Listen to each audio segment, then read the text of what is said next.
Hello दोस्तों, स्वागत है आप सभी का आज की क्लास में। तो चलिए शुरू करते हैं आज की करंट अफेयर्स की क्लास।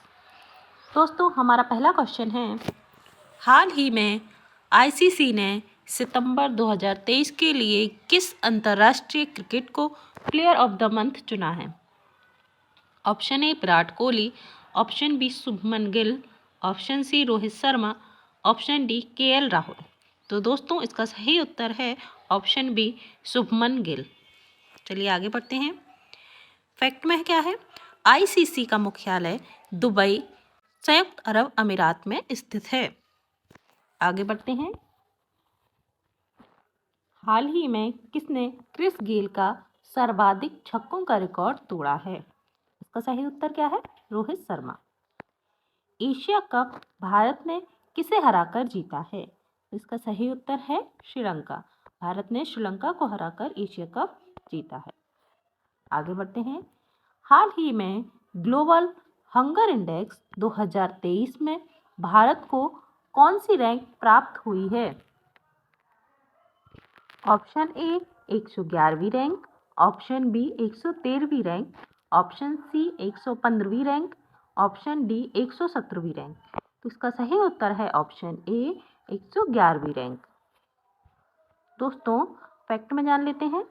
पिछले साल भारत 107वें स्थान पर था, जिस पिछले साल की तुलना में भारत इस बार 4 अंक फिसल कर 111वीं रैंक पर आ गया है। आगे बढ़ते हैं। मालदीव के नए राष्ट्रपति कौन बने हैं?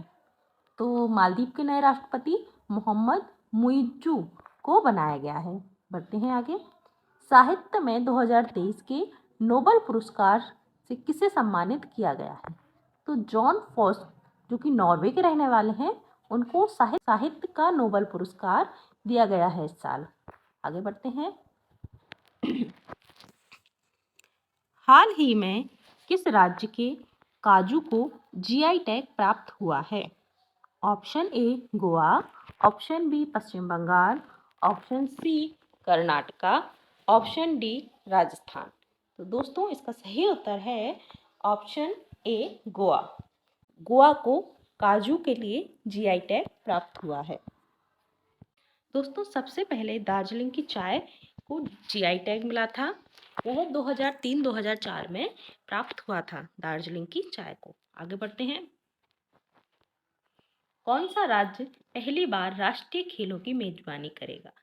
तो दोस्तों, इस बार गोवा पहली बार राष्ट्रीय खेलों की मेजबानी करेगा। आगे बढ़ते हैं। वाइब्रेंट गुजरात शिखर सम्मेलन का उद्घाटन कौन करेगा? तो वाइब्रेंट गुजरात शिखर सम्मेलन का उद्घाटन हमारे प्रधानमंत्री नरेंद्र मोदी जी करेंगे। आगे बढ़ते हैं। हाल ही में भारत और किस देश के बीच 5वां वार्षिक रक्षा संवाद हुआ है? Option A Germany, option B Ireland, option C France, option D रूस। दोस्तों, इसका सही उत्तर है ऑप्शन सी फ्रांस। बढ़ते हैं आगे। दिनेश खारा, जिनका कार्यकाल बढ़ाया गया है, किस बैंक के अध्यक्ष हैं? तो दोस्तों, दिनेश खारा जो है भारतीय स्टेट बैंक के अध्यक्ष हैं। बढ़ते हैं आगे। किस संस्थान ने व्यापार और विकास रिपोर्ट 2023 जारी की है? इसका सही उत्तर है अंकटाड। आगे बढ़ते हैं। हाल ही में कहाँ भारत का पहला वेटलैंड शहर बनेगा? Option A Bengaluru, option B Udaipur, option C Patna, option D Chandigarh. दोस्तों, इसका सही उत्तर है ऑप्शन बी उदयपुर। उदयपुर भारत के लोकप्रिय पर्यटन स्थलों में से एक है। उदयपुर को पूर्व के वेनिस के रूप में भी जाना जाता है। आगे बढ़ते हैं। नालंदा मेडिकल कॉलेज और अस्पताल बिहार के किस जिले में खोला गया है? इसका सही उत्तर है पटना। पटना जिले में नालंदा मेडिकल कॉलेज और अस्पताल खोला गया है। भारत के सबसे बड़े परीक्षा केंद्र का उद्घाटन कहाँ किया गया है? इसका सही उत्तर है बिहार। आगे बढ़ते हैं। हाल ही में भारत और किस देश के बीच 5वां वार्षिक रक्षा संवाद हुआ है? Option A Andhra Pradesh, option B Bangladesh, option C France, option D Sri Lanka. दोस्तों इसका सही उत्तर है फ्रांस। अभी हाल ही में भारत के प्रधानमंत्री नरेंद्र मोदी जी को फ्रांस का सर्वोच्च सम्मान लीजन ऑफ ऑनर प्राप्त हुआ है। साथ ही साथ भारत के प्रधानमंत्री जी फ्रांस की सैन्य परेड में विशिष्ट अतिथि के रूप में उनको आमंत्रित किया गया था। बढ़ते हैं आगे। भारत और फ्रांस के बीच एक्सरसाइज फ्रेंजेक्स 2023 का आयोजन कहाँ हुआ? तो इसका आयोजन तिरुवनंतपुरम केरल में हुआ। आगे बढ़ते हैं। स्वच्छता वायु सर्वेक्षण 2023 में प्रथम स्थान पर कौन है? तो इसका सही उत्तर क्या है? इंदौर। आगे बढ़ते हैं। हाल ही में किस राज्य में शिक्षकों को टेस्ट के माध्यम से सरकारी कर्मचारी का दर्जा दिया जाएगा? Option A Kerala, option B Bihar, option C Gujarat, option D Haryana. इसका सही उत्तर है ऑप्शन बी बिहार। फिर जान लेते हैं। बिहार सरकार ने न्यायिक सेवाओं में ईडब्ल्यूएस के लिए हाल ही में 10% आरक्षण की घोषणा की है। साथ ही साथ बिहार सरकार ने अभी हाल ही में जाति सर्वेक्षण के आंकड़े जारी किए हैं। बढ़ते हैं आगे। बिहार के बाद किस राज्य ने जाति जनगणना कराने की घोषणा की है? बिहार ने अभी हाल ही में जातीय जनगणना कराई थी। अब बिहार के बाद राजस्थान ने जातीय जनगणना कराने की घोषणा की है। आगे बढ़ते हैं। जनगणना अधिनियम कब लागू किया गया था? तो 1948 में जनगणना अधिनियम लागू किया गया था। दोस्तों आप मुझे कमेंट सेक्शन में बताइए कि पहली जनगणना भारत में कब हुई थी। बढ़ते हैं आगे।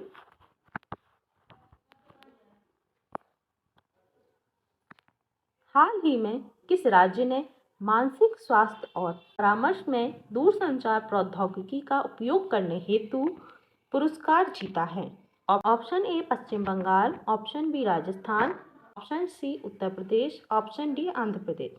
दोस्तों इसका सही उत्तर है ऑप्शन सी उत्तर प्रदेश। फैक्ट जान लेते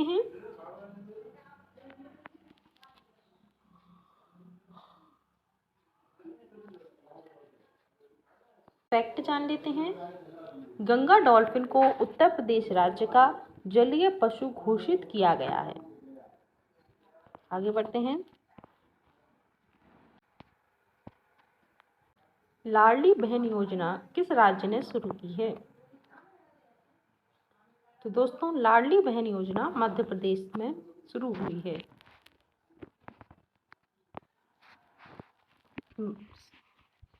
बढ़ते हैं आगे। आयुष्मान भारत योजना में 2 पुरस्कार किस राज्य को मिले हैं? इसका सही उत्तर क्या है? उत्तर प्रदेश। आगे बढ़ते हैं।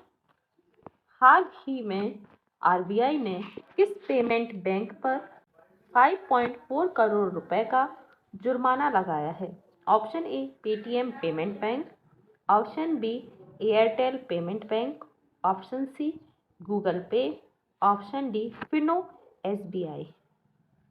का सही उत्तर है option A Paytm payment bank. RBI की स्थापना किस आयोग की सिफारिश पर की गई थी? तो दोस्तों आरबीआई की स्थापना यंग हिल्टन आयोग की सिफारिश पर 1935 में की गई थी। बढ़ते हैं आगे। भारत का पहला 3D मुद्रित डाकघर कहाँ खोला गया है? तो दोस्तों भारत का पहला 3D मुद्रित डाकघर बेंगलुरु में खोला गया है। बढ़ते हैं आगे। हाल ही में मिनिएचर ईस्टर्न घाट्स कहाँ का नया पर्यटन स्थल बन गया है? Option A Bangalore, option B Visakhapatnam, option C Kolkata, option D Surat. तो दोस्तों इसका सही उत्तर है ऑप्शन बी विशाखापट्टनम। दोस्तों आज की करंट अफेयर्स की क्लास में इतना ही।